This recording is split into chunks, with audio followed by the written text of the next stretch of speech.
네. 선생님하고 잠깐 식사 나누면서 얘기를 나눴는데요. 여기 스태핑이라고 하는 곳은 대한민국의 과학의 정책을 모두 연구해서 발표하고 시행하는 곳이에요. 거기에 원장님을 12대 13대 원장님을 역임을 하셨어요. 네. 그러니까 대한민국의 과학기술의 산실이라고 보시면 될 겁니다. 네. 제가 도와드릴까요? 네. 네. 네, 여러분 반갑습니다. 제가 이 시골 촌사람이다 보니까 말도 어눌하고 사실은 뭐 강의 이런 거 뭐 잘하는 것 같지는 않아요. 근데 이제 이 오늘 4차 산업혁명과 과학기술 정책 패러다임 전환 이 분야는 제가 작년 11월 말 연구원에 퇴임하기 전 한 30번 정도 강연을 한 그런 분야이기 때문에 아마 좀 어눌해도 잘 이해하실 수 있도록 제가 설명을 드리겠습니다. 아마 매스컴을 통해 가지고 4차 산업혁명에 대해서 아마 안 들어보신 분 안 계시죠? 들어는 봤는데 말하시는 분마다 다르게 얘기하니까 이게 뭐지? 결국은 계속 물음표로만 여러분들 머릿속에 남아 있으리라고 저는 생각합니다. 그래서 저는 오늘 4차 산업혁명에 대한 어떤 각 기술적인 어떤 요소를 자세히 설명드린다기보다는 결국은 이게 4차 산업혁명이라는 게 산업혁명이고 우리 경제에 미치는 굉장히 대단히 큰 의미를 가지는 거기 때문에 이게 기본적으로 어디에서 연루를 하고 또 기술적으로는 어떤 기술의 동인 때문에 이러한 4차 산업혁명이라는 어휘를 우리가 붙이고 그러한 어떤 트렌드에 있다라고 얘기를 하느냐라는 것을 조금 더 쉽게 여기 제가 우리 정학수 원장님께 듣기로는 굉장히 이 우리나라 이 경제에 아주 뿌리를 이렇게 리드하고 계시는 분들 모임이라고 들었습니다. 사실 제가 제일 좋아하는 청중입니다. 우리 정학수 원장님이 관직에 계실 때는 이제 저도 정부를 상대로 해야 되니까 정부 부처 가면은요 정말 신나게 강연할 마음이 안 나요. 지금 다 그냥 입을 나린자로 이렇게 딱 다물고 계시기 때문에 근데 4차 산업혁명이 누구에게 가장 필요하고 누가 주인공이냐 결국 기업하시는 분이라고 저는 생각합니다. 정부의 역할은 여기에서 정말 과거 우리가 50년 동안 발전했던 정부의 역할은 여기에서 더 이상 우리가 존재하지 않는다. 이 정부의 이런 패러다임이 바뀌어야만이 여러분들이 4차 산업혁명을 일으키실 수 있다라는 점에서 제가 이제 오늘 강연을 시작할까 합니다. 사실 강연 시작하기 전에 제가 식사하면서 이런 말씀을 나눴는데요. 제가 99년도에 아까 우리 배우님 소개를 아주 거창하게 해주셨는데 99년부터 2001년 사이에 과학기술부 장관, 정책자문관을 했어요. 그때 제가 굉장히 놀란 게 뭐냐면은 장성군에 여러분들 잘 아실 거예요. 김황식 전 총리의 형님 되시는 분이 군수를 하셨죠. 그분이 과학기술부 장관을 초빙해서 장성에서 장성 포럼이라는 걸 하시더라고요. 저는 사실 장성에 내려가기 전까지는 이게 뭐지라는 생각을 가졌습니다. 20년 전이죠. 그분이 아마 20년 이전부터 시작을 하신 것 같은데 깜짝 놀랐어요. 대한민국의 인재가 장성에서 많이 나올 수밖에 없는 이유가 있구나. 내려가서 제가 깨닫게 됐습니다. 크지는 않지만 한 200명에서 300명 사이의 국민들이 모이셔가지고 꼭 과기부 장관의 강연을 듣기 위해서 오전 11시 1시간 동안 아주 정말 이 집중력을 가지고 들으시더라고요. 깜짝 놀랐습니다. 그래서 장성 포럼이라는 걸 그때 접하고 이제 요즘 포럼 이제 오늘 여기 미래공유 포럼도 이제 굉장히 그게 발전돼서 여러분들이 이제 각계 사업을 하시는 분들의 모임으로 제가 알고 있는데, 하여간 우리나라에 좀 필요한 게 이런 지식 교류, 지식 나눔의 어떤 장이 많이 필요하지 않나 생각합니다. 그런 의미에서 제가 조금 더 잘 설명을 해드릴 수 있도록 하겠습니다. 여러분들 4차 산업혁명 그러면 뭐 머릿속에 들어오시는 게 빅데이터 얘기도 하고, 그 다음에 뭐죠? IoT, 그죠? 사물 인터넷이라는 얘기도 하고, 그 다음에 보면 잘 모르는데 구름 컴퓨팅, 클라우드 컴퓨팅. 아마 여러분들 스마트폰 다 가지고 계신데 그 클라우드 컴퓨팅 하는 다 클라우드가 다 이제 내장이 돼 있어서 저장하게 돼 있죠. 이런 얘기들을 많이 하죠. 굉장히 이제 기술적인 어떤 수단이라고는 얘기를 할 수 있습니다. 근데 왜 4차 산업혁명이냐? 저는 4차 산업혁명이라는 표현 자체를 저는 싫어합니다. 싫어하는데, 우리 그 클라우스 슈밥이라는 그 WEF 세계경제연구원의 회장이 자기 책을 대한민국, 중국, 아시아권에서 제일 많이 팔았죠. 한국에는 한 너댓 차례 다녀가셨고, 4차 산업혁명이라는 네이밍을 해가지고 굉장히 사람들 시선을 끈 건 사실이죠. 그렇지만 이제 4차 산업혁명이 중요한 게 아니고 이게 어디서 왔느냐라는 걸 우선 이해하는 게 중요할 것 같습니다. 그래서 저는 결론적으로 말씀을 드리면 4차 산업혁명은 최적화하는 과정에, 모든 분야에 최적화하는 과정이라고 저는 설명을 드립니다. 자, 우선 그냥 우리가 이해하기 쉽게 1차, 우선 저 오늘 강연할 내용은 위기의 한국 경제에서 우리나라 경제에 대해서 조금 이해하시도록 하고, 4차 산업혁명에서 진성장 동력이라는 뭐고, 4차 산업혁명을 일으킨 그 근본적인 인자는 뭐냐, 원인은 뭐냐, 동인은 뭐냐. 그래서 요 두 개는 같이 우리 과학기술정책에서 그러면 어떻게 해야 되느냐라는 부분에 대해서 설명을 드릴 겁니다. 근데 이제 이거는 다 잘 아시잖아요. 우리 지금 경제가 잠재 성장률이 지금 3% 이하로 떨어졌죠. 지금 작년만 하더라도 3.01% 이렇게 3%대 이제 왔다 갔다 하는데, 세계 경제 성장률을 웃돌던 대한민국의 이 파란 커브죠. 성장이 이게 1997년에 외환위기 한번 맞더니 확 떨어져서 그 다음부터 맥을 못 줍니다. 그래서 2008년도에는 여러분들 잘 아시는 미국의 금융위기죠. 서브프라임 모기지. 결국은 집 담보 대출을 해주는 모기지 회사가 망하는 바람에 온 그 서브프라임 모기지 사태 이후로 우리 경제가 이제 점점 더 맥을 못 치게 되는 거죠. 이런 우리 경제 현실에서 여기 보시면은 이제 우리 경제가 어떤 요소로서 성장하고 있느냐를 이제 잘 보여주고 있는데요. 요거는 기여도입니다. 여기 보시면은 과거 2000년대 초반에는 가장 큰 게 자본이었죠. 자본 투자였는데 점점 갈수록 요즘 뭡니까?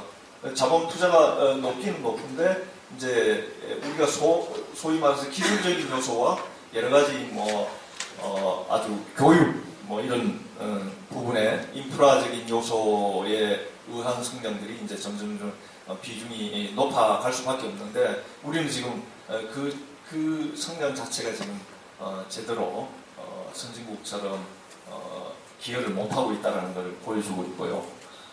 여기서 이제 왜 결국 우리 경제가 2000년대 이후에 거의 변함이 없다라는 것은 대한민국 경제가 여러분들 잘 아시다시피 국내 도메스틱 마켓, 국내 시장만 가지고 살 수 없는 경제죠. 우리나라 GDP의 100% 이상이 무역에 의존합니다. 그러니까 GDP가 100이라 그러면은 수출 플러스 수입한 게 100이 넘을 정도의 무역에 의존하는, 정말 글로벌 시장에 나가지 않으면은 안 되는, 부전 자원도 없고 내수 시장 규모 자체도 한 5천만 되니까 굉장히 작죠. 일본만 하더라도 1억이 넘지 않습니까? 그죠? 1억이 넘는 규모가 돼야 내수 시장이 좀 이렇게 다 채워준다 이렇게 얘기하는데 우리는 5천만입니다. 그래서 우리는 수출입에 의존하지 않으면 성장을 할 수 있는 여력이 없는 거죠. 여기 보시면 그럼 수출 품목을 한번 잘 보십시오. 2000년 초에 1위가 반도체, 2위 컴퓨터, 자동차, 석유. 이 구조가 스트럭처가 2016년 작년 재작년이죠. 여기 아마 2017년 통계가 나온지 모르지만 거의 비슷할 겁니다. 뭐 거의 변화 없죠. 이 이름이 조금 변한 거 외에는 거의 뭐 우리가 10대 수출 제품의 구성비가 거의 변하지 않았다. 우리가 한 16년 이거 써먹은 거예요. 그런데 그 16년 동안 여러분들 무슨 일이 일어났습니까? 중국이라는 변수가 생기고 동남아시아, 인도 같은 개발도상국이 쫓아오니까 우리도 잃어버린 20년, 일본은 30년째 돼가죠. 일본과 비슷한 패턴으로 가는 게 아니냐라고 많은 전문가들과 언론에서 떠들고 있죠. 이런 상황이 우리 경제 상황에서 4차 산업혁명은 기회일까 위기일까? 여러분들 4차 산업혁명이 우리 경제에 어떤 영향을 미칠 것 같습니까? 위기라고 생각합니까? 더 위기라고 생각하세요? 아니면 기회가 있다고 생각하세요? 맞습니다. 저는 기회가 있다고 봅니다. 그래서 여기 앉아 계시는 분들이 오늘 4차 산업혁명에 대해서 좀 잘 저 설명이 미진하더라도 좀 더 이해를 하시고 대한민국 경제를 다시 한번 이렇게 봐주시면 감사하겠습니다. 자, 4차 산업혁명. 그래서 자, 결국은 한번 우리가 그냥 역사적으로 한번 짚어볼게요. 제가 이제 슬라이드를 한 55장을 만들어 왔는데 한 장에 1분 소비를 해 50분만에 끝납니다. 그래서 가능하면은 이 시간 내에 설명을 드릴 수 있도록 하겠습니다. 자, 1차 산업혁명이라는 뭐죠? 스티븐슨의 증기교환, 동력이 생긴 거죠. 사람의 힘으로 곡괭이 파고 뭐 이렇게 모든 동력이 사람에 의해서 일어나는 것들, 바람에 의해서 일어나는 것들이 기계적인 힘으로, 그것도 증기기관이라는 기계적인 힘으로 일어날 수 있게 한 게 1차 산업혁명, 언제죠? 1700년대 중반이죠. 18세기 중반 이후. 그래서 기계적인 힘의 생존을 위한 기본 욕구 충족을 했다라는 거죠. 그죠? 생존을 위한. 우리가 막 노동을 힘들게 안 해도 이 기계적인 힘에 의해서 쉽게 땅도 파고 달리기도 하고, 그죠? 이런 그 혁명을 우리가 기본적으로 2차 산업혁명이라 한다면은 2차 산업혁명은 전기가 들어왔다는 거죠. 여러분들 에디슨 아시잖아요. 에디슨이 전기를 발명했잖아요. 근데 에디슨이 전기를 발명하기 전에 그 상황에서 미국이나 유럽이나 선진국에서 가장 많이 쓰였던 동력원이 뭔지 아십니까? 혹시 아시는 분 계세요? 가스입니다. 가스. 그래서 옛날 마피아 영화 보면은 가로등이 이렇게 있는데 좀 희미한 가로등이 보이잖아요. 가스불을 밝힌 겁니다. 근데 에디슨이 전기를 발명하고도 그게 뭐 이제 겨루냐, 직류로 하냐, 겨루로 하냐 뭐 이런 싸움도 있었지만 기술적으로 가스가 이미 인프라가 깔려 있어가지고 전기가 발명됐음에도 불구하고 전기를 못 쓴 거죠. 그게 뭡니까? 기득권을 가진 기존의 산업이 새로운 신기술을 받아들이지 않은 거죠. 왜냐하면 기득권을 가지고 있으니까 그거 유지를 해서 수입을 내고 회사를 키워야 되는 게 이 사람들 입장이죠. 지금 같으면 뭐가 되죠? 뭐 신재생 에너지 부분도 있지만은 석탄 화석 연료로 쓴 자동차에 전기 자동차가 나오고 자율주행 자동차가 나오는데 기술적으로 완성도가 높은 것 같기는 같은데 아직까지 시장 진입이 안 되죠. 석유 재벌하고 이 기존의 자동차 회사들이 그 정도로 막강하다는 거죠. 기득권을 가지고 있는 거죠. 그래서 어쨌든 이때는 뭐가 나타나는 기계적인 힘에서 쉽게 뭐 물건을 생산하고 만들었다 그러면 농업도 그렇고 제품도 그렇고 이때는 전기가 들어옴으로써 대량 생산이 됩니다. 그냥 막 생산하는 거죠. 생산하다 보니까 뭐가 되죠? 과생산이 되죠. 그러면 뭐 재고가 많이 남고 뭐 이렇게 해가 경기 순환이 일어나고 뭐 이런 부분이 발생을 하게 되는 거죠. 자원 제약하에 인간 욕구의 양적 충족에는 2차 산업혁명에서 굉장히 기여를 했다. 그렇지만 자원의 낭비는 있을 수밖에 없죠. 그냥 대량 생산해 왔으니까. 자, 저는 사실 3차, 4차 혁명은 구분하고 싶지 않아요. 거의 디지털 혁명이라고 봐야 되거든요. ICT에 의한 디지털 혁명이라고 봐야 되고, 또 4차 산업혁명이 3차 산업혁명하고 다른 거는 몇 가지가 있습니다. ICT는 ICT인데 4차 산업혁명에 와서는 융합이 됩니다. 융합이 기술이.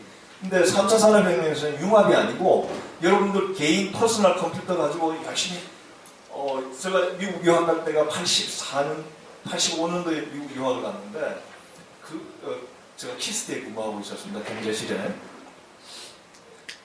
IBM의 전동 타자기 신기했어요. 한 문장은 이렇게 치고 지울 수 있더라고요.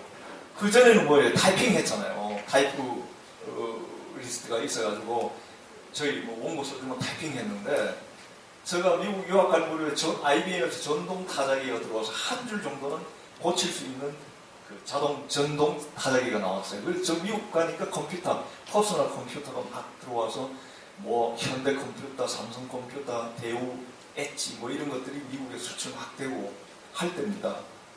그런데 그거는 전부 다 뭐예요? 개인의 내가 할 수 있는 개개인의 업무에 대한 최적화죠. 그죠? 여러분들 한 대씩 다 그냥 책상에 놓고 연결이 안 됐잖아요.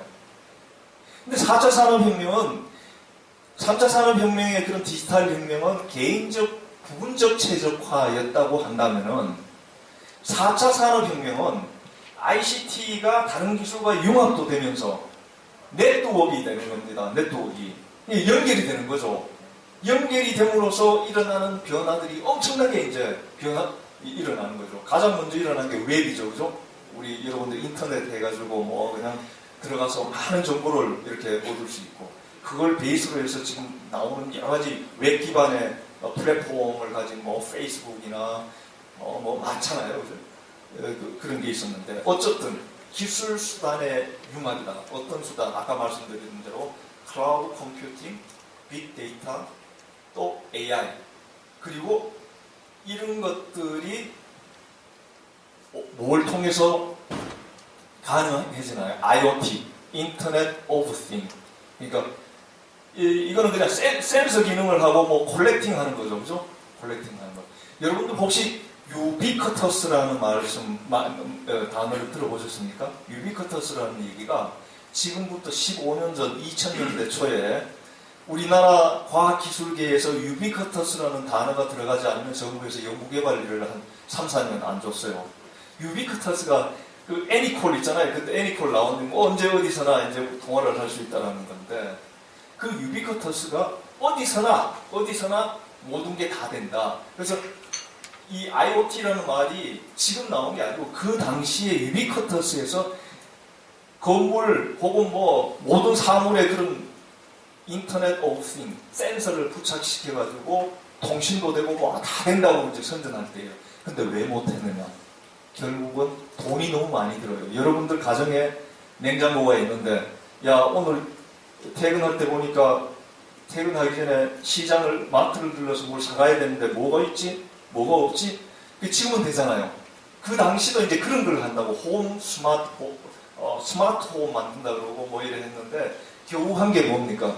여러분들 요즘 그 아파트에 거주하고 계시는 분들 차 타고 들어가면 자동으로 인식대가 차량이 창 열리는 이 홈 오토메이션 비슷한 이 정도를 지금 이제 실현하고 있죠. 왜 못했느냐 하면은 너무 비쌌어요. IoT에 필요로 하는 칩을 사서 신기에는 칩값이 너무 비쌌어요. 좀 이따 더 자세하게 제가 설명을 드릴 텐데 어쨌든 이런 기술 수단의 융합들이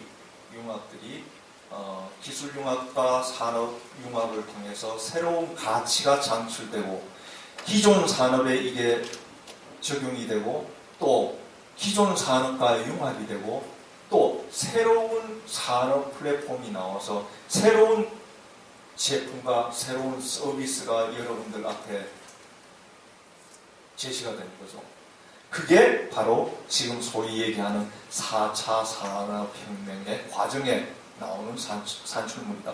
결국은 3차 산업혁명이라는 쪽에서는 개인적이고 부분적인 최적화. 여러분들 현대자동차나 여러분들 지금 사업하시는 아마 뭐 팩토리 공장도 가지고 계시면은 그 안에 자동화가 일어나고 뭐 한 부분들이 있잖아요. 근데 그건 단지 생산하는 데 있어서의 최적화잖아요. 근데 지금 4차 산업혁명에서 얘기하는 거는 생산이 아니죠. 생산, 유통, 소비가 연결이 돼가지고 최적화가 일어나는 거죠. 그러니까 아까 말씀드렸지만 2차 산업혁명에서 대량 생산해가지고 지금 여러분들 옷 있잖아요. 제가 자랑 좀 할게요.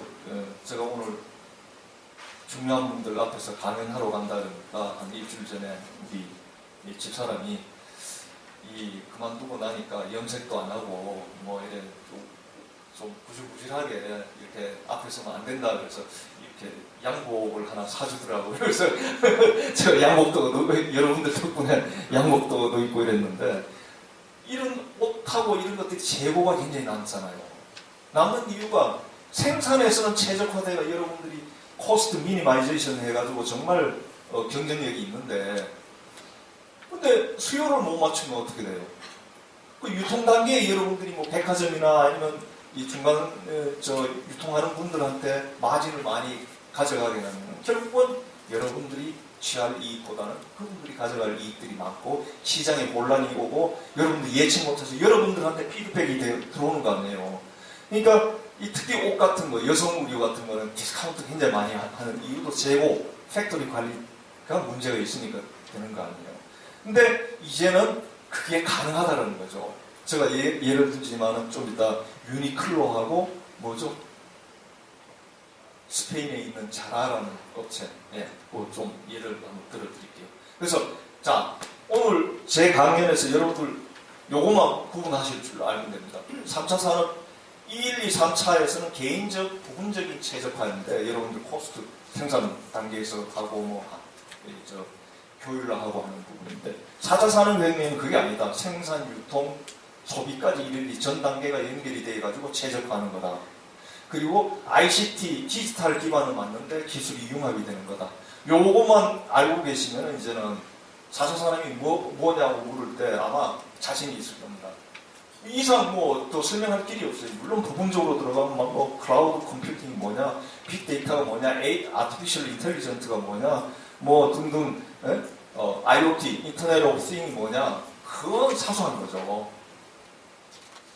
자, 그래서 사실 크게 보면 이제 가상 세계와 현실 세계를 연결하고 각종 데이터를 수집을 해서 분석을 하는 능력, 빅데이터 분석. 그 다음에 그걸 연결해서 클라우드 컴퓨팅이라는 게 여러분 개개 컴퓨터에서 큰 프로그램을 넣어놓고 그 많은 수도 없이 쏟아져 나오는 정보를 저장하고 하면 얼마나 비효율적입니까? 이거를 한번 여러분들 각각 놀고 있는 컴퓨터 혹은 그런 그 저장 장치에다가 한꺼번에 연결을 시켜 놓으면 저장을 해 놓으면 언제든지 빼서 쓸 수 있잖아요. 이게 최적화죠. 연결이 되니까 최적화가 되는 거죠. 그래서 요즘 사회를 어떤 통신 쪽에 하시는 분들은 슈퍼 커넥티비티 이런 얘기도 하잖아요. 그러니까 다 이게 한 측면은 한 부분만을 얘기하는 거고 우리 4차 산업혁명의 중요한 요소는 요소다라고 이해를 하시면 됩니다. 인터넷 오브 띵도 왜 중요하냐? 여러분들 중국이 한번 뉴스에 나오는 걸 봤는데 카메라 서베일런스 카메라 있잖아요. CCTV라고 그러죠. 그거를 온 도시에 중국의 대도시에 다 깔아놓고 사람 인식을 다 해가 얘가 뭐 하는지 하여간 그 정보를 다 가지고 중국 정부가 빅브라더가 되는 거죠. 그래서 그러려면 뭐가 있어야 돼요? 카메라가 있어야 되고 그 카메라가 민감하게 센서링을 해서 여기 계신 분들 얼굴을 다 구분할 수 있어야 되는데 그 기술이 굉장히 힘든 기술입니다. AI가 개하고 사람 구분하라고 잘 못한 똑같은 이치입니다. 좀 이따 더 설명을 드릴게요. 그래서 어쨌든 사물 인터넷이라는 부분도 인포메이션을 콜렉트하는데 굉장히 중요한 요소죠. 그죠?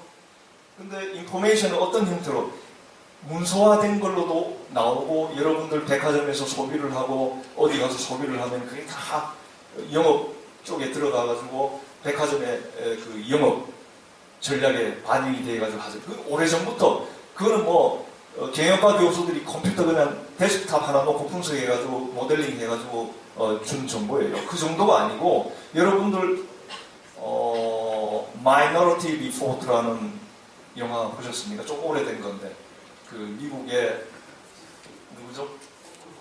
네? 톰 크루즈가 나와가지고 걔가 걸어가니까 그냥 걔에 필요한 맞춤형 길거리 걸어가면 맞춤형 정보가 그냥 막 IoT가 있으니까 센서링 해가지고 얘가 어떤 사람이고 뭘 좋아하고 옷은 어떤 몇 개월에 한 번 갈아입고 어떤 타입을 좋아하고 이 정보들이 다 가지고 있다는 거죠. 무서운 사회죠. 그런 사회가 됩니다. 돼요. 왜? 될 수 있는 가능성이 있는데 유비쿼터스 시대처럼 이제 그런 반도체 칩이나 이런 그 하드웨어적인 그 부품들이 너무 싸졌어요. 자, 그래서 하여간 뭐 거창하게 이렇게 뭐 이 특징에 대한 기술적인 요소에 대한 특징을 제가 이렇게 설명했지만 여기 이제 블록체인이라는 얘기가 이제 하나 더 요즘 비트코인 뭐 이 난리가 났죠. 때문에 했는데 이거는 잘 아시다시피 일본의 사토시 나카모토. 근데 여러분들 이게 사실 기술이라기보다는 혹시 서울대 교수들이 쓴 기술의 축적의 시간? 이런 책이 아주 뭐 좀 잘 한동안 알려졌던 책이 있는데 그 책에 보면은 대한민국이 못하는 게 개념 설계를 못한다라고 얘기되어 있어요. 저는 개념 설계가 뭔가 이 사람이 뭘 얘기하려고 하느냐라고 고민을 많이 했었는데 조금 어지중간한 제가 판단할 때는 어지중간한 어떤 어휘였다. 왜냐하면 그게 개념 설계라는 거는 저는 이렇게 이해합니다. 기술적으로 보면 아주 그 핵심 원천 기술이고요. 비즈니스로 보면은 새로운 비즈니스 모델을 얘기하는 거거든요. 근데 개념 설계라고 그러놓으니까 아까 건축 이제 하신 선생님 계신데 우리 롯데 105층짜리인가요? 123층짜리 롯데 건물을 짓는데 우리는 그냥 콘크리트 이렇게 타설하고 뭐 이것만 했다. 기본적으로 거기 뭐 지진, 내진 설계, 뭐 온갖 중요한 설계는 전부 다 외국에서 맡겨서 가져왔다. 그게 바로 개념 설계다라고 얘기하는데 저는 그렇게 이해하는 것보다는 기술로 봐서는 원천 기술이죠. 그리고 사업으로 봐서는 여러분들 잘 생각해 보세요. 아까 제가 10대 우리나라 수출 품목 말씀드렸잖아요. 이 산업들이 우리나라에서 개발한, 우리나라에서 맨 처음 시작한 게 아니죠. 우리는 어떻게 했어요? 지난 50년 동안 열심히 밤낮 잠을 줄여가면서 열심히 뺏기고 열심히 해서 선진국 수준에 온 거죠. 우리는 이미 비즈니스 모델은 선진국이 다 만들어 놓은 걸 지금까지 열심히 해서 싸게 경쟁력 있게 퀄리티 높게 해와서 지금 그나마 이 정도의 3만 불 수준의 대한민국을 만든 건데 이제는 그게 아니라 그 개념 설계라는 게 이러한 4차 산업혁명의 많은 요소들을 가지고 뭘 해야 돼요? 새로운 비즈니스 모델을 만들어야 됩니다. 이게 기술이 아닙니다. 물론 기술적인 요소는 있지만은 여러분들 페이스북이 기술입니까? 아니에요. 제가 왜 그 설명을 드리려고 이 사토시 나카모토가 비트코인이라는 블록체인 개념을 생각해낸 건 딴 게 아니고요. 여러분들 은행에 돈 송금하고 은행에 뭐 넣어놓으면 이자 조금 나오기는 하지만은 비용이 다 들잖아요. 그리고 다 정부가 서포트하는 은행이지만은 이 은행에 집중돼가지고 여러분들 정보가 다 있잖아요. 그런데 이 사람은 그걸 거부를 했어요. 그게 아니라 아니 왜 이걸 거쳐야 돼? 그냥 우리끼리 한번 우리끼리 관심 있는 사람들끼리 만들어보자 해서 만든 게 블록체인이라는 컨셉이에요. 컨셉. 기술적으로는 거기에 뭐 암호 장치 넣고 뭐 그걸 채굴 하고 해가 돈을 이렇게 채굴해서 그게 어떻게 하는 건데 결국 블록체인이라는 이거는요 비트코인 이건 뭐 정부가 화폐 통화로 인정하고 뭐 여러 가지 문제가 있는데 그거보다는 결국 암호화 기술 쪽으로 갑니다. 그래서 자율주행차가 해킹되면 안 되니까 지난주에 보니까 우리나라의 벤처 기업이 자율주행차에 해킹 안 되도록 하는 뭐 암호 기술도 만들어서 지금 개발하고 있고 뭐 하더라고요. 자, 넘어갈게요. 자, 그래서 아까 제가 설명했지만 결국 여러분들 뒤에 기존 뭐라 합니까? 의류 산업을 보면은 기획, 디자인, 생산, 마케팅, 판매, 피드백대가 기획, 이런 채널로 왔는데 이 안 된다 이거죠. 이게 항시 서로 커넥티드 돼 있어가지고 실시간으로 최적화를 시키는 거죠. 그래서 그걸 가장 잘하는 업체가 유니클로 잘하다 지금까지는. 근데 이 사람들도 지금 겨우 한 달이랍니다. 한 달. 사실은 이게 정말 무한대로 간다 그러면은 실시간으로 돼야 되잖아요. 근데 아직까지 그건 안 된대. 왜? 왜냐하면 결국은 문제는 이거 같아요. 이 판매 쪽에 여러분들 여기 계시지만은 사실 사람다울 수 있는 거는 여러분들 개개인의 생각하시는 거하고 여러분들의 권리하고 인권하고 뭐 이런 것들이 개별적인 가치가 스스로 존재하는 거기 때문에 이걸 뭐 전체주의처럼 다 하나로 모을 수는 없잖아요. 제일 문제는 사람의 마음인데 이 사람의 마음은 정말 AI로도 저는 안 될 것 같아요. 비슷하게는 가겠죠. 그래서 자라가 지금까지의 시스템으로 뭐 4차 산업혁명에 나오는 여러 가지 IoT, 빅데이터 애널리시스 이런 거 다 해서 하더라도 한 달 정도의 그 시차를 두고 이런 사업 비즈니스를 하는 정도. 그래서 이 친구들이 퀄리티 대비 소위 말하는 요즘 젊은 애들이 가성비라는 굉장히 낮춰서 퀄리티 대비 굉장히 싸게 제품 공급할 수 있다. 이렇게 이제 생각이 듭니다. 자, 그래서 제가 이제 4차 산업을 아까 여쭤봤잖아요. 이게 4차 산업혁명이 과연 점점 우리 경제의 위기일까 아니면 기회일까? 이게 이제 세계 인구 증가율 전망이나 뭐 이런 거 삼성증권에서 이제 한번 저걸 한 건데요. 결국 4차 산업혁명의 혁신 효과가 떨어지는 성장률 저하를 이렇게 높일 수 있는 기회 요인이 된다. 이렇게 저도 동의합니다. 뭐 이거 설명하려면 복잡하지만 이런 효과가 있기 때문에 오늘 4차 산업혁명에 대해서 잘 이해하는 것은 그만큼 중요하다 이렇게 생각합니다. 근데 이제 문제는 이런 새로운 기술과 새로운 컨셉, 새로운 비즈니스 모델이 나와서 시장에 서바이브하고 여러분들 잘 아시잖아요. 서스테인하고 계속 유지를 할 수 있게 되기 위해서는 어떻게 돼야 돼요? 결국은 시장 가치보다 가격이 낮아야 되고, 그러니까 소비자가 내가 느끼는 이 제품의 가치가 내가 지불하는 가격보다 높아야 되고, 생산자 입장에서는 이 가격대에 팔더라도 비용이 그만큼 덜 들어야 이윤이 남고, 이런 어떤 마켓 밸류가 존재해야만이 비즈니스 모델이 성공할 수 있죠. 그래서 4차 산업혁명이 맞는 비즈니스 모델이 수도 없이 쏟아져 나오는데 결국 중간에 죽고 해가 지금 서바이브 하는 걸 몇 개 안 남았다는 말이죠. 그죠? 네. 이게 굉장히 중요한 요소다. 자, 조금 스피드를 낼게요. 그래서 결국은 이제 아까 말씀드린 그런 기술적인 요소를 사용하면 아까 자라, 그 다음에 유니클로처럼 인벤토리 제로 시대가 과연 도래할 거냐?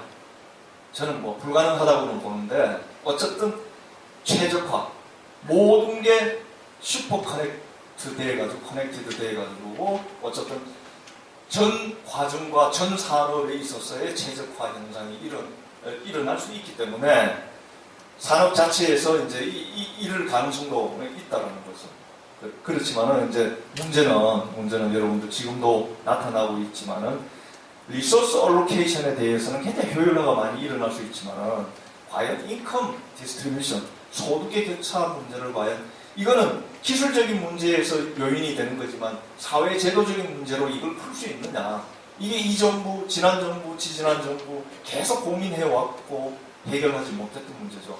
뭐 선진국 유럽에서도 뭐 여러 가지 복지 정책을 내놔서 어느 정도 완충작용을 하고 있지만은 지금 4차 산업혁명이라는 큰 물결이 앞으로 계속 진행이 된다 그러면 이 부분에 있어서는 계속 문제가 생길 거다. 이거는 뭐 저희 같은 정책이나 하는 사람이나 그 정부에서 굉장히 고민을 해야 될 부분이다. 이렇게 말씀드릴 수 있겠습니다. 자, 그래서 이런 기술적인 요소들을 사용해서 기존 산업의 변화, GE라는 회사가 사실은 얼마 전에 GE 회장이 잘렸죠. 잘렸는데 내가 그분을 몇 번 만났어요. 만났는데 프리딕스 플랫폼이라는 것을 기반으로 해서 소프트웨어 서비스 산업으로 자기 GE 수입의 50% 이상을 앞으로 2020년까지는 변화시키겠다, GE를. 라고 선언을 했는데 주주 입장에서는 그렇게 하니까 지금 당장 이익이 잘 안 나니까 이분을 잘라버린 거죠. 그래서 잭 웰치 이후로 굉장히 그 GE에서 아주 각광받던 CEO가 잘려버렸어요. 그 다음에는 새로운 산업 분야, 에어비앤비, 우버 다 들어보셨잖아요. 그 다음에 여기 하나 더 붙인다는 WeWork라는 회사 아세요? 이런 사무실을 임대해서 서비스하는 재분할회사. 자, 이 기업들도 왜 최적화냐? 여러분들 보세요. 에어비앤비라는 회사가 어떤 회사예요? 에어비앤비가. 네? 이런 유형 건물이 있습니까? 없잖아요. 그죠? 달랑 뭐예요? 플랫폼 하나 있어요, 플랫폼. 제가 마치기 전에 작년 9월에 야, 내가 그만두면 뭘 할 수 있는지 한번 해보자. 그때 에어비앤비에 야, 우리 애들 출발시키고 방 뭐 한 두세 개 나오면은 이거 우리 에어비앤비에 등록해가 뭐 얼마 들어오는지 한번 보자. 내가 쓱 들어갔더니 좀 낫대요. 도저히 내가 먹고 살만한 집이 안 생겨요. 뭐 저도 그래도 그 중심가에 있는 집인데 그렇게 안 나오더라고요. 그래서 근데 그 다음부터는 제 이메일로 계속 와요. 빨리 하라. 자기네하고 영업을 하자고. 자, 에어비앤비가 왜 최적화냐? 한번 보세요. 연결을 시키는데 빈 공간을 어떻게 해요? 공유를 하는데 그냥 놔두면 뭐예요? 쓸모없는 공간이잖아요. 그냥 죽어버리잖아요. 그 공간을 그죠? 최적의 프라이스로 공급하면서 소비자와 공급자가 다 만족시키는 그 프라이스 메커니즘을 발견을 해서 그 플랫폼을 만들어서 여행자와 그죠? 만족하게 하잖아요. 지금 대단한 이게 최적화죠. 최적화기 아마 이런 기존의 호텔들은 따라가지를 못하죠. 예를 들어서 중국 지난번에 뭐 사드 문제로 중국 여행객들을 안 오니까 우리 서울에 호텔 많이 지어놨다고 뭐 난리 났잖아요. 그죠? 공실률이 뭐 50%가 넘는다 그러고 이 호텔 죄송한데 하드웨어 호텔의 한계죠. 이 호텔의 부분적인 최적화는 이분들 경영자가 할 수는 있지만 전체적인 최적화는 못하잖아요. 빈 공간을 유유 공간을 활용해서 소비자와 공급자가 만족할 수 있는 그런 공간을 서비스를 제공한다는 게 최적화 아니면 안 되죠. 자, 우버는 똑같은 개념이죠. 여러분들 자동차 몇 프로 씁니까? 통계적으로 나오는데 5% 쓴다 그러대요. 내가 각자 소유한 자가용을 5%밖에 못 쓴대요. 그럼 나머지 95%는 그냥 채워놓는 거죠. 보험금 날아가고 뭐 그냥 뭐 하여간 주차료 내야 되고. 그런데 우버라는 회사는 뭐예요? 그 유유 자동차를 연결을 시켜가지고 소비자가 원하는 위치에 가장 가까운 우버 사업자가 들어가서 싼 가격에 최적화잖아요. 최적화 아니고는 이 비즈니스 모델이 성립할 수가 없습니다. 그 최적화를 가능하게 하는 게 아까 제가 말씀드린 기술적인 기법, 빅데이터 어널리시스, 슈퍼 커넥티비티, 뭐 그 다음에 클라우드 컴퓨팅, IoT, 뭐 이런 그러니까 무궁무진한 거죠. 지금 우리가 그러니까 위워크라는 회사도 벤처 기업들이 보니까 내가 임대를 하려고 하는데 중심가에서를 하려고 하는데 내가 원하는 스페이스가 안 나오는 거예요. 그러니까 사무실 공간을 이 친구들이 한 층 내지 두 층 전체를 임대를 해가지고 어떻게 합니까? 나눠줘요. 원하는 만큼 나눠준다고요. 이것도 뭐예요? 최저화 아니에요. 소비자가, 수요자가 원하는 만큼 최저화시켜서 있는 거죠. 자, 이건 뭐 그냥 개념적인 문제니까 나중에 한번 읽어보시고요. 자, 그럼 제가 지금까지 한 얘기들이 4차 산업혁명이라는 게 정말 실체가 있느냐 라는 걸 이 그림을 보면 알 수 있죠. 2000년까지 뭐예요? 2000년까지 지금 보면 인텔 정도, 그죠? 그리고 보다폰이라는 뭐 이런 회사, CT그룹, 나머지 마이크로소프트 정도, 그죠? 나머지는 전부 다 뭐예요? 시스코 정도가 세계 시가총액 1위에서부터 12기업이었는데, 뭐 마이크로소프트 정도가 사실은 디지털, 그죠? 지금 우리가 얘기하는 4차 산업혁명을 가지고 이제 비즈니스 모델을 만들어서 하고 있는 회사다 할 정도였는데, 이게 16년 후에 이렇게 보니까 애플, 알파벳이라는 회사가 구글의 지주 회사입니다. 그래서 알파벳, 마이크로소프트, 아마존, 페이스북, G도 한 40~50%까지 넣는다면 어쨌든 지금 현재는 뭐 7개 회사가 됐대. 2개인가 3개 놔두고는 전부 다 뭡니까? 디지털 기반으로 해서 사업을 하고 있는 회사가 전 세계 시가총액 1위에서부터 10위를 다 차지한다는 거죠. 그 제가 말씀드린 또 요즘 뭐 언론 매스컴에서 떠든 4차 산업혁명이라는 게 지금 진행되고 있다라는 부분이 거짓말은 아니라는 걸 증명할 수 있죠. 그리고 자, 이게 이제 지금 현재 수익은 내지 못하더라도 농업에서부터 뭐 모든 생명공학에서부터 로봇 뭐 등등 에어비앤비, 우버 등등 그 자율주행차 이 뭐 G의 이런 뭐 에너지 알파고 수도 없는 비즈니스 모델들을 지금 창출을 하고 있는 겁니다. 자, 그래서 여러분들 보시면 우버와 완성차, 에어비앤비와 호텔 체인의 지금 현재 자산 가치를 지금 한번 보십시오. 도요타가 이게 10억 달러입니다. 1630억 달러의 자산 가치가 있는 회사인데, 우버가 자동차 한 대 보유하지 않는 우버가 얼마입니까? 680억 불. 뭐 요즘 경영진 내에 뭐 내부 아주 시끄러운 문제가 있지만은 잘 나가죠. 그 다음에 에어비앤비는 탑이에요. 어깨탑. 보세요. 힐튼, 메리엇, 스타우드 뭐 이런 뭐 하이압 큰 체인들보다도 에어비앤비의 시가총액이 255불이나 됩니다. 제가 말씀드리고 또 4차 산업혁명이라는 부분이 지금 전 산업에 걸쳐가지고 진행되고 있다는 게 분명히 증명이 되는 거죠. 자, 요거는 이제 제가 잠깐만 이게 동영상 잠깐 보여드릴게요. 지금 일부러 그래서 한 5개 정도 동영상을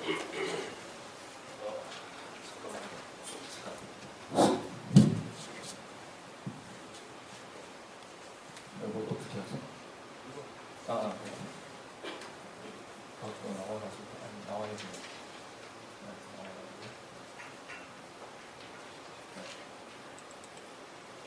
아마존이라는 회사가요, 지금 4차 산업혁명에서 가장 리딩하고 있는 회사입니다. 그 아마존이 뭘 하고 있는지 한번 여러분들한테 보여드리겠습니다. 잠깐 요거 아마존에 대해서만 제가, 아마존이 여러분 CES 아시죠? 미국에서 하는 네. 아마존 해부 혁신의 교과서라 불리는 세계 최고 전자상거래 회사 아마존. 이제 비즈니스의 세계에서는 아마존을 아는 사람과 모르는 사람으로 나눠질 정도다. 아마존 혁신의 이게 확대가 안 돼서 그냥 작게 좀. 첫 번째 기사입니다. 아마존의 제국 건설 공식, 최저가 과도기 전략. 미국 유통공용 월마트가 작년 4분기 실적을 발표한 지난달 20일 이 회사 주가가 10% 넘게 곤두박질 쳤다. 하루 기준으로 1988년 1월 이후 30년 만에 낙폭이 가장 컸다. 온라인 매출이 충격의 진원지였다. 전년 동기 대비 증가율이 23%로 전분기의 절반도 안 됐다. 월가에서는 월마트가 아마존에 맞서긴 틀렸다는 진단이 흘러나왔다. 앤서니 디클레먼트 에베코어 애널리스트는 마켓워치에 소매업에 대한 아마존의 우세가 강해질 뿐이라는 사실이 점점 더 명확해지고 있다. 고 말했다. 점잖은 말로 우세지 세계 최대 전자상거래 업체인 아마존은 기존 오프라인 시장까지 집어삼키는 포식자가 됐다. 제프 베조스 아마존 CEO가 서점업계를 평정하고 전자책 시장에 진출하던 2007년에 말한 대로다. 치타가 병약한 가재를 추격하듯 출판사에 접근해야 한다. 월마트가 딱 아마존에 쫓기는 가재의 신세다. 아마존의 가재 프로젝트는 최저가 가두기 전략으로 요약된다. 처음부터 손실을 목표로 잔혹한 가격 경쟁을 펼치며 경쟁사들을 초토화하는 게 우선이다. 그 다음은 전에 없던 고객 경험을 제공하며 고객들을 가둔다. 가두리 양식장에서 고객들이 빠져나갈 길은 없다. 이 과정에서 난 수익은 또 다른 시장을 초토화하는 미찬이 된다. 최저가 가두기 전략은 아마존 창업 초기부터 성장 전략이었다. 1994년 온라인 서점 시절에도 베스트셀러나 신간을 정가의 40%까지 싸게 팔았다. 아예 수익을 내지 않는 게 목표였다. 동시에 물류 투자에 돈을 쏟아부었다. 당시 어떤 온라인 서점도 하지 않았던 일이다. 최첨단 물류 창고를 5개나 지어 하루에 책 100만 상자를 배송했다. 고객들은 아마존의 빠른 배송에 중독됐다. 이 결과 요 정도 하고요. 그 다음에 또 하나 이제 결국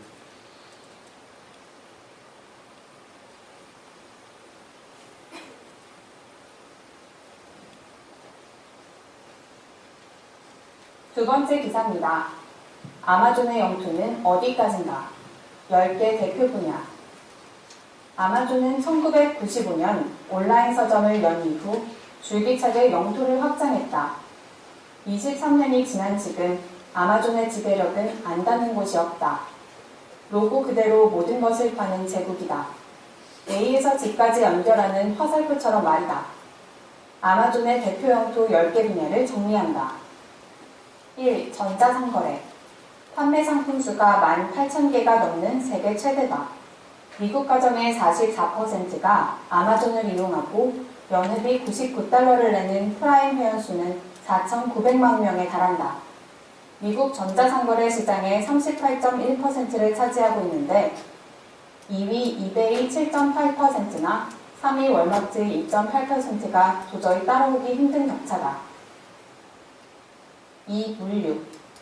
축구장 20개 크기의 물류센터 50곳을 가지고 있다. 처음엔 UPS, 페덱스를 이용하다가 2014년부터 자체 배송을 시작했다. 보잉 767기 40대, 트레일러 트럭 4,000대를 보유하고 있고 드론 배송도 실험 중이다. 페덱스, UPS와 경쟁하는 물류회사가 된 것이다. 페덱스를 거느린 온라인 월마트라는 얘기도 나온다. 향후 다른 회사 제품도 배송할 거라는 관측도 있다. 3. 식료품.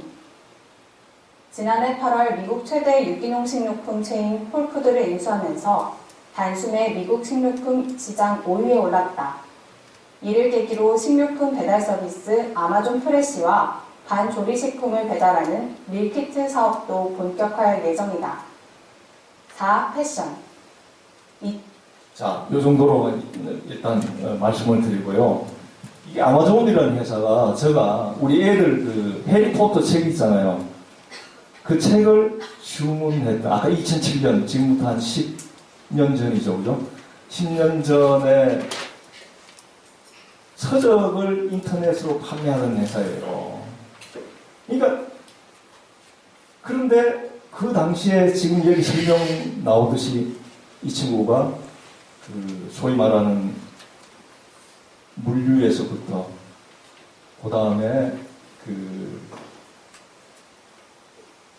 뭐라고 그러죠? 이제 그 저장 장치 모든 정보를 저장해 여러분들 아이클라우드처럼 클라우딩 시스템과 관련된 이런 규모를 도저히 수익이 나지 않는데 투자를 해가지고 10년 동안 투자를 해온 거예요. 그게 거의 적자죠.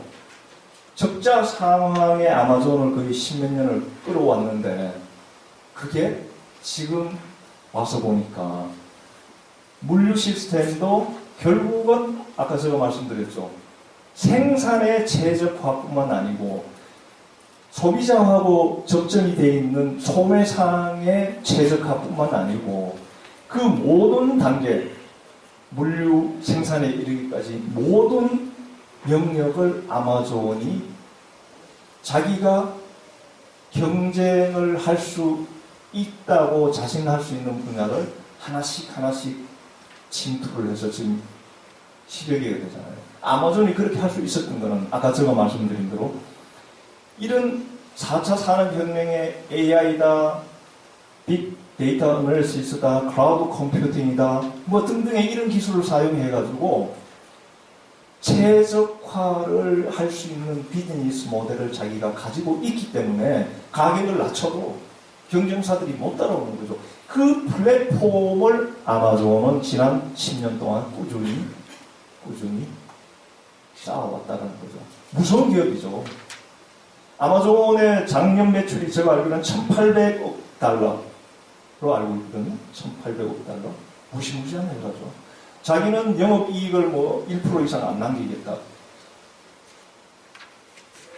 어디까지 갈지 몰라요. 제가 작년 퇴임하기 전에 10월 달에 중국을 갔다 왔는데 중국의 아마존이 뭐죠? 알리바바잖아요. 그래서 제가 그 알리바바 본사가 있는 어디죠? 요즘 이렇게 기억이 알리바바 본사가 있는 그 도시에 제가 가서 알리바바 부사장이 나와서 이제 자기 사업 계획을 설명하는데 깜짝 놀랐어요. 물론 우리나라는 뭐 네이버나 이런 기업들이 5천만의 국내 시장 가지고는 도저히 뭐 할 수 없는 일이죠. 13억의 정말 글로벌 중국 내수 시장만 해도 글로벌 마켓이잖아요. 그 글로벌 마켓을 중심으로 해서 이제는 거기에 그치는 게 아니고 유럽, 미국, 아프리카, 남미를 집어삼키려는 알리바바의 비즈니스 모델이 그렇게 펼쳐져 있더라고요. 깜짝 놀랐습니다. 그리고 인재도 중국 사람만 채용하는 게 아니고 한국 쪽도 동남아시아도 유럽, 미국 인재, 우산 인재는 우리가 다 채용하겠다. 무서운 회사입니다. 이제 비즈니스 모델이 점점 이런 식으로 가서 개별 산업과 개별 유통 사업체나 경쟁할 수가 없어요. 결국은 뭐예요? 이것도 비즈니스도 한쪽으로 몰리게 된다는 거죠. 자동차도 마찬가지입니다. 이번 CES에서 이제 현대자동차, 다이물러 벤츠, 그다음에 포드, GM 이제는 우습다라는 거죠. 왜냐하면 그 부품 회사들이 각각의 부품 회사들이 또 자율주행차가 나옴으로써 이제 패러다임이 바뀌는 거죠, 자동차에. 그걸 구글이 준비하고 애플이 준비하고 준비를 하고 있죠. 우리 현대차가 언제 날아갈지 모릅니다. 그런 상황에 이제 저희가 놓여 있고, 제가 하나 블록체인과 관련된 거, 요거는 BMW에서 하는 거기 때문에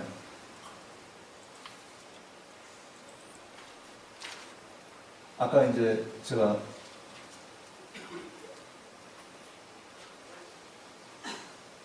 오늘 소개시켜 주신 분하고 이제 블록체인 부분에 대해서 얘기를 했는데, 이 부분도 이제 BMW도 이제 자동차 회사들이 이제는 우리도 플랫폼을 가져야 되겠다라는 거죠. 그냥 조립하고 하는 종합하는 이 어셈블리 회사가 아니다라는 거죠. 그래서 서바이브 할 수 있다 보시면. BMW가 아니고 이거는 포르쉐.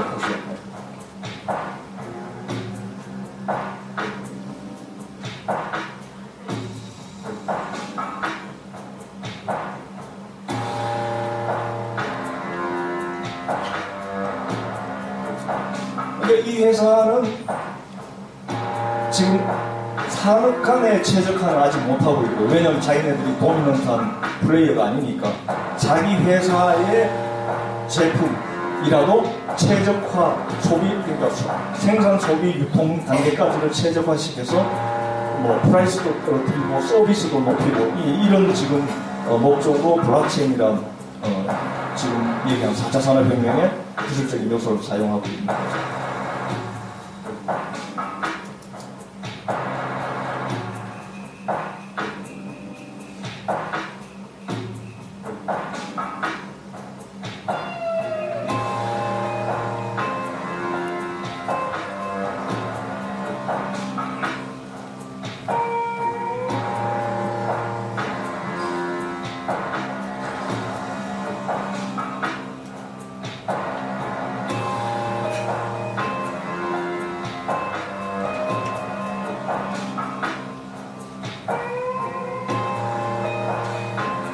이거는 이제 자기가 택배를 시켰는데 택배 하시는 분이 자기 차에다 짐을 실어 놓을 수 있도록 블록체인으로 암호화해서 택배 회사하고 자기하고만 거래할 수 있는, 그러니까 해킹이 안 되고 또 이 중간에 잘못 전달될 수 있는 경우가 발생하지 않도록 블록체인을 사용하는 거예요. 거기에도 사용한다라는 거죠.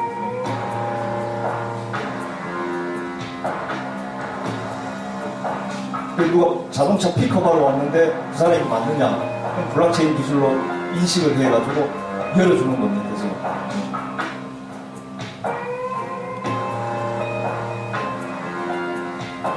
이런 실험들을 지금 벌써 하고 있습니다. 네. 그리고 이제 사실은 이게 이제 프리딕스라는 플랫폼인데요. 이거 한번 보시죠.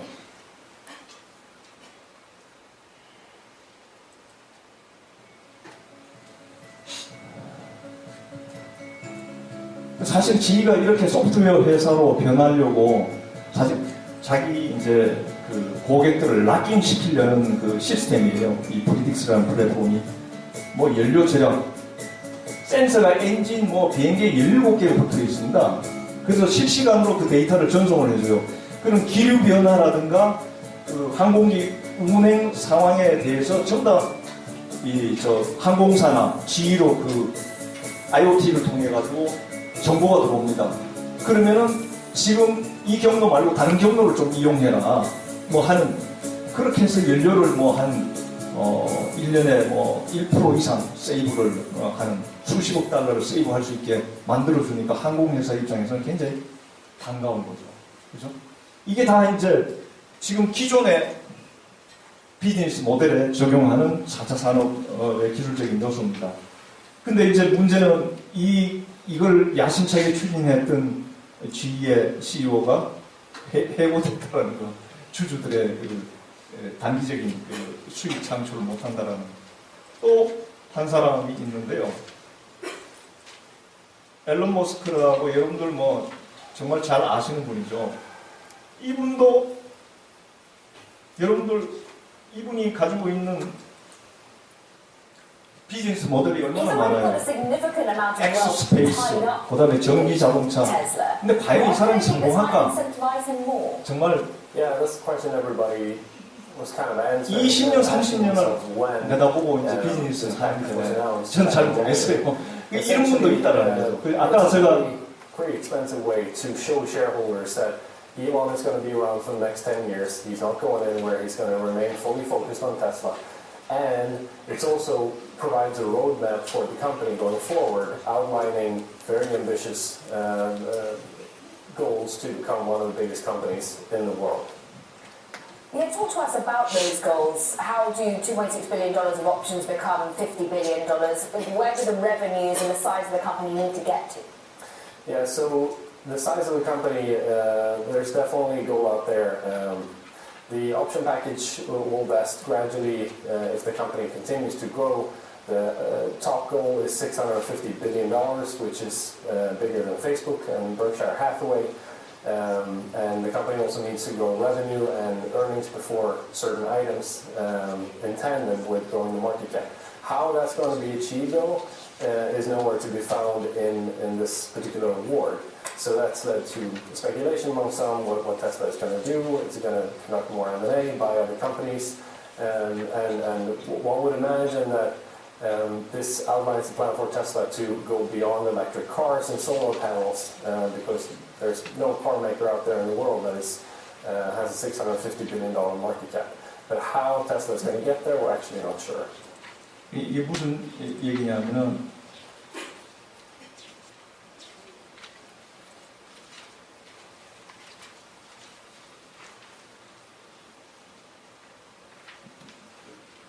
자동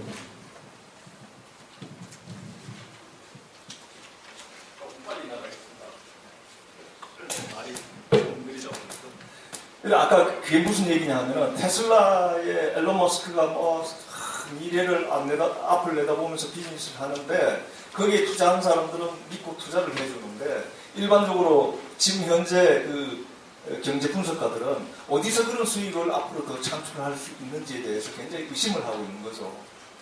그래서 이게 뭐 M&A가 된다든가 뭐 이런 경우가 발생할 수 있다라는 이제 예측을 하는 건데 결국 이것만 하더라도 엑스스페이스라는 여러분 잘 아시잖아요. 앨런 머스크가 달 화성에 사람을 보내겠다는 건데 그 중에 성공한 아이디어가 뭐냐면 저는 지금까지 로켓을 발사할 때 제일 돈이 많이 드는 게 이 로켓 그 1단 로켓입니다. 근데 앨런 머스크가 이게 돈이 많이 드니까 비용을 10분의 1로 줄여야 되겠다. 어떻게? 로켓을 한 번 쓰는 게 아니라 여러 번을 쓰겠다. 기가 막힌 아이디어죠. 사실 그래서 저는 우리 우주 프로그램이 있는데 우리 그 정부 당국 책임자들한테 야 우리가 이 아이디어를 먼저 해서 정부가 좀 했으면은 정말 이게 좋은 모델이고 수익은 지금 낼 수는 없지만 앞으로 20년, 30년 내다보면은 분명히 이 부분에 우리가 상당한 이 기득권을 가질 수 있고 누릴 수 있는데 라는 얘기를 했습니다. 그래서 어쨌거나 앨런 머스크 같이 이렇게 20년, 30년 앞을 내다보고 수익이 창출될지 안 될지도 모르는 이 위험한 비즈니스에 투자를 하는 사람이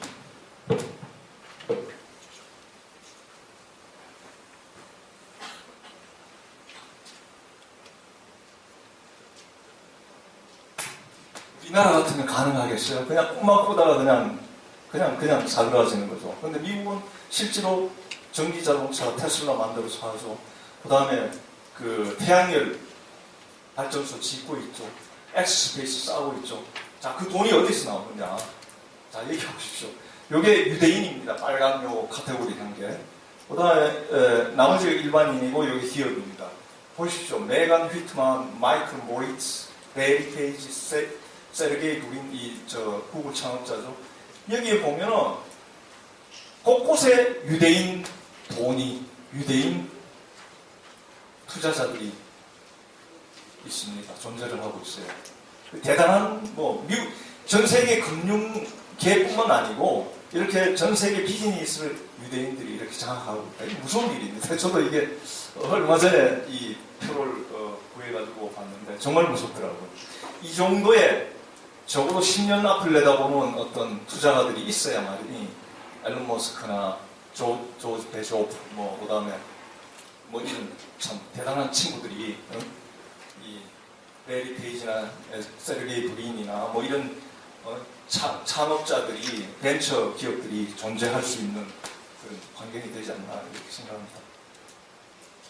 자, 근데 아까도 말씀드렸지만은 이게 가능하게 된 거는 그냥 가능할 수 없잖아요.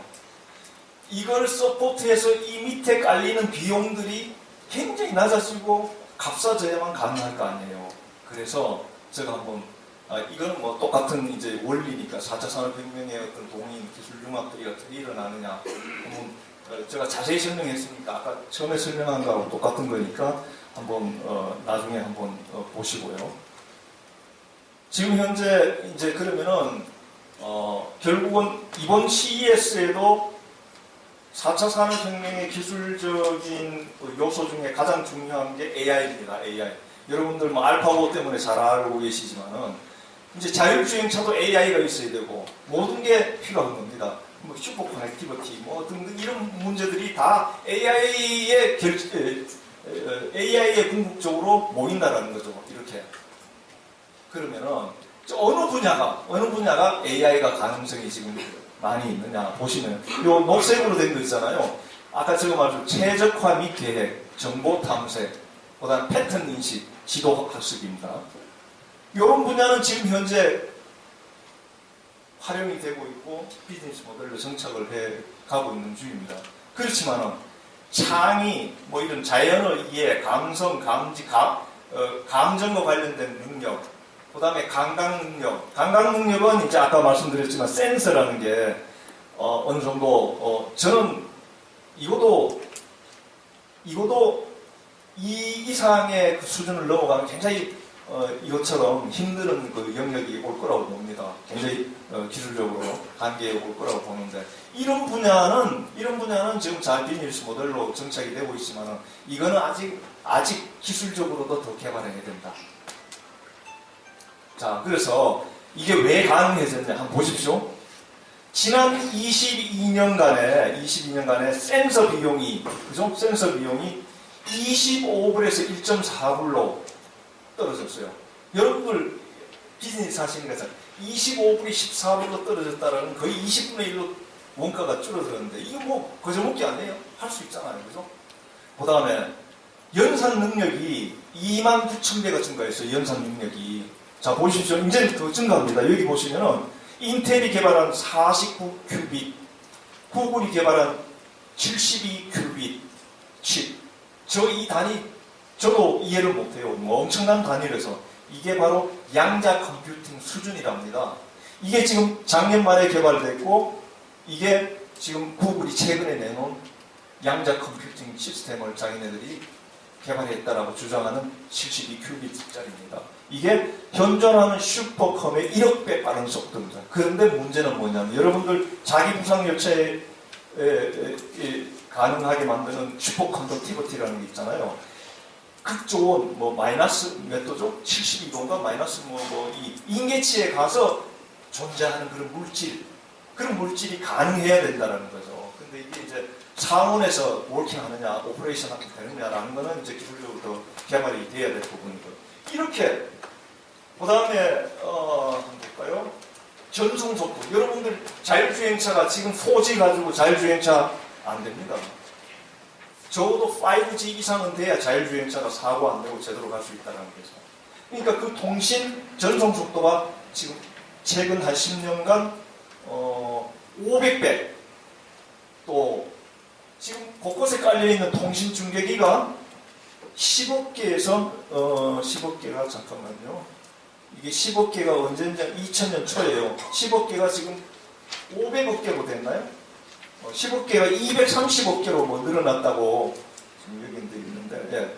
그 다음에 저장 비용. 아까 말씀드린 뭐 클라우드 컴퓨팅 할 때 이 스토리지 해야 되는 그 저장 장치 비용이 스토리지 코스트가 11불에서 0.03.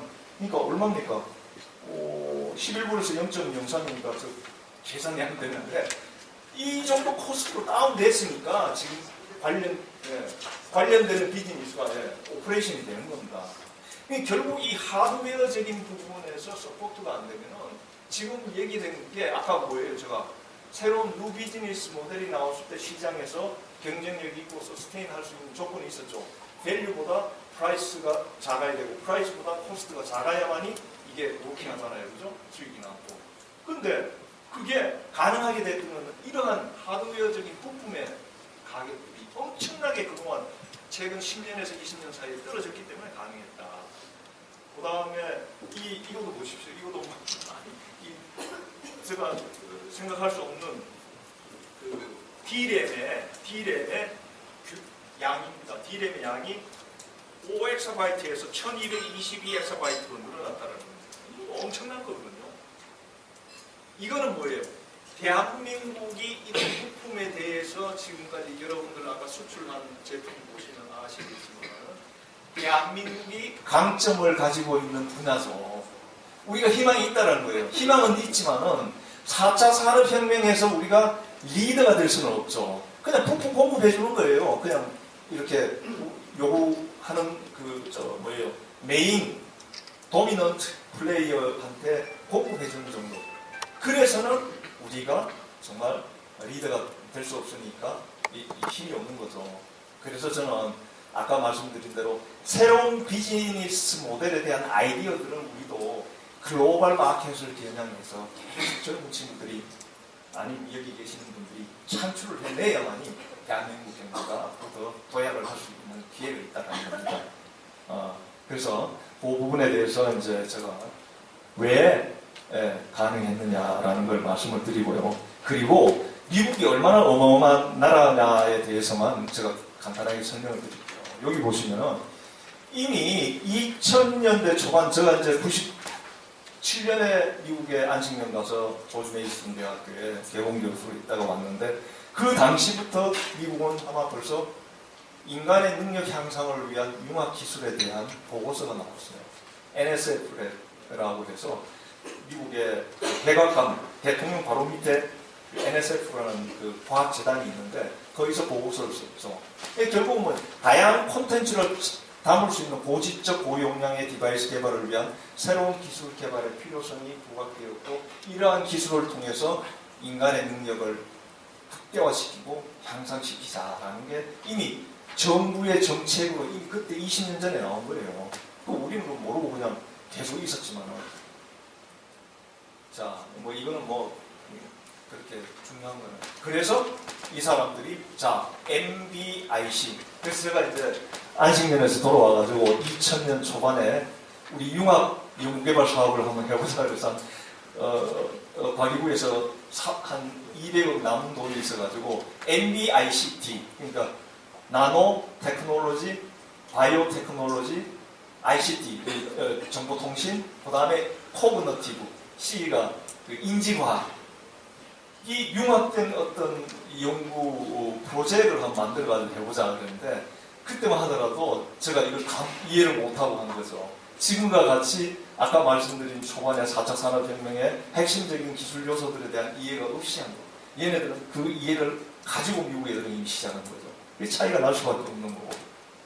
자, 그래서 저는 뭐 다 떠나서요. 아까도 말씀드렸지만 지난 50년간 대한민국 발전은 이미 선진국에서 만들어 놓은 비즈니스 모델을 우리가 남들보다 잠들 자고 정말 부지런히 러닝 바이 두잉 해가지고 캐치업을 해 나가는 과정이었기 때문에 뭐 우리가 열심히 하고 뭐 그런 대로 머리도 좋고 했기 때문에 성실하고 뭐 해서 정말 앞뒤 안 보고 여러분들 뭐 아까 친목 활동 많이 하시던데 제가 몇 년 전인지 모르지만 토요일이 공휴일이 시작되는 그 해가 있었어요. 시작되는 해가. 한 달은 집에서 그냥 뭐 이렇게 했는데 마지막 주 되니까 눈치가 보여가지고 토요일 날 출근을 했어요. 나와보니까 제 또래 친구들이 다 출근해 있더라고요. 그러니까 어떻게 여가를 쓰고 놀 줄도 모르고 그런 우리 형편이죠. 그죠? 그러니까 노는 것도 놀 줄 아는 사람이 놀지 아무나 못 노는 거죠. 그러니까 그런 여가도 잘 활용할 줄 알고 이제 지금 이런 모임들이 굉장히 중요한 것 같습니다. 그래서 어쨌거나 우리가 기존 50년 동안의 패러다임을 이제 싹 걷어내고 정말 새로운 패러다임으로 가야 되는데 우리 정학수 원장님이 몸담으셨던 정부가 굉장히 바뀌어야 되고 저는 정부가 해야 될 일, 4차 산업혁명 시대에 해야 될 딱 두 개라고 봅니다. 창의적이고 아주 훌륭한 인력을 양성할 수 있는 시스템. 지금 대한민국 교육부 보면은 전망이 없습니다. 정말 죄송한 얘기지만은 오히려 교육부가 없어지면 더 잘 될 것 같아요. 두 번째, 아까도 말씀드렸지만 기존 산업하고 새로 진입하는 산업 간에 다툼이 있는데 그걸 잘 아비트리징 해줘야 되는 게 정부의 역할, 경제부처에 계시는 분들의 역할인데 옛날 지난 50년처럼 국민 낸 세금을 내 돈이냐 해가지고 아주 이렇게 해주시고 이런 마인드로 퍼블릭 서비스 마인드로는 4차 산업혁명에 대지를 않습니다. 뭐 규제, 협박. 지난 정부 때도 정말 대통령 주재, 뭐 규제 개혁위원회, 뭐 청와대에서 수도 없이 했는데 제가 이제 나중에 이런 얘기했어요. 거기 뭐 장관들하고 전문가들이 이렇게 모여가 하잖아요. 그럼 각 부처 민간에서 여러분들이 이 규제 풀어주세요. 이거 안 됩니다. 뭐 막 내놔요. 그러면 이제 나중에 모아가지고 우리 장관님들이 각 소감 사안에 대해서 말씀을 하시는데, 예, 적극 검토해 보겠습니다. 안 한다는 얘기예요. 안 한다는, 적극 검토는 안 한다. 예, 고쳐 나가도록 하겠습니다. 그러면 이제 언제 될지는 모르지만 이제 그런 쪽으로 이제 하겠다는 얘기고, 제가 위원회에 가서 회의 좀 참석하고 나니까 우리 장관들 말씀이 그 비하인드 스토리가 뭔지 이제 알겠더라고요. 적극 검토가 없습니다. 그러면 안 한다는 얘기더라고요. 맞습니까? 그러니까 이거 규제 혁파를 위한 거, 그 다음에 신규 산업하고 기존 산업의 이해관계, 또 복잡하게 지금 뭐예요? 4차 산업혁명. 슈퍼 커넥티비티 아니에요. 연결하는 건데, 연결하는데 제일 문제가 발생하는 게 마찰이 일어나죠. 그럼 뭘 해줘야 돼요? 아비트리징, 조정을 해줘야 되잖아요. 제일 힘들죠. 그냥 뭐 돈 주고 나눠 주고 이렇게 좀 폼 잡는 거는 쉽지만은, 불러다가 이거 이렇게 하십시오. 막 이 시간 걸리고 하는데 굉장히 힘들잖아요. 이런 일을 하셔야 돼요, 정부가. 그러면은 규제가 더디지만 풀리고, 정말 4차 산업혁명이 저는 기반이 대한민국에서 이렇게 뿌리를 내린다고 생각합니다. 그래서 뭐 뒤에 나오는 정책적인 부분은 사실은 여기 계신 분들이 뭐 비린 짓을 하시면서 저보다 더 아주 소상하게 아주 생생한 부분까지 잘 아시기 때문에 큰 맥락의 정책적인 방향만 제가 뭐 이렇게 말씀을 드린 걸로 하고, 아마 시간이 좀 많이 제가 조금 말이 느리다 보니까 좀 시간이 지난 것 같습니다. 그래서 이걸로 4차 산업혁명과 과학기술정책 패러다임 변화 제 강의를 끝내도록 하겠습니다. 네, 여러분들 감사합니다.